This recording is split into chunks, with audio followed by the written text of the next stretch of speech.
Hello, my crafty friends. Today I'm sharing a pop-up card for the Fall and Winter Coffee Lovers blog hop.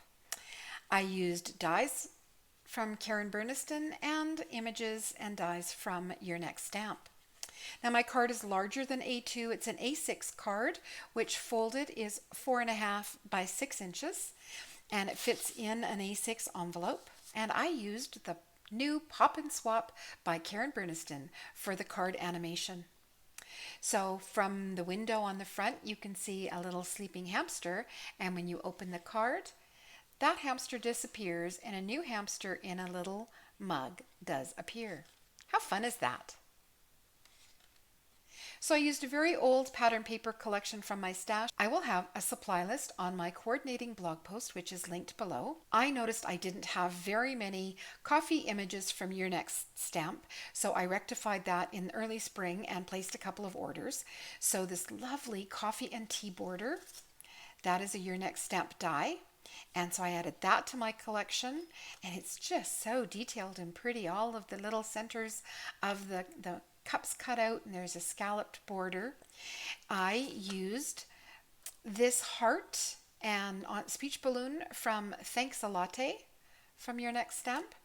And then the hamsters, which are so cute, are from Hammy Coffee and Tea. And there are coordinating dies available for purchase, and you can see they even cut out the centers of the coffee cup handles. It's a detail that I really like in Your Next Stamp dies. I added some vinyl stickers from my stash. These are from Stampin' Up. And I added the speech balloon here because you can't see it when the card is closed. But as the hamster disappears, I like something to show in that area. So I tend to put something, a sentiment or something there. It's just how I like to use the Pop and Swap. The rounded rectangle and the scalloped rectangle, as well as this size rectangle, are included decorator dies with the Pop and Swap.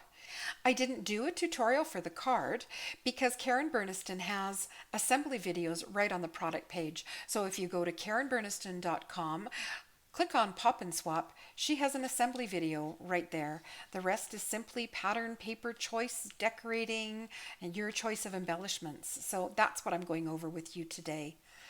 She has a trick that she shows on a number of videos on how to get an acetate window between your pattern paper panels, and guess what? I screwed that up. Completely forgot. She uses removable tape and then die cuts the window. Then you can lift up your pattern paper, slide in your acetate window, and then apply your adhesive, and everything will then line up. Well, I had glued my pattern paper down first and then went to cut the window. So to get my frame, I used this size rectangle.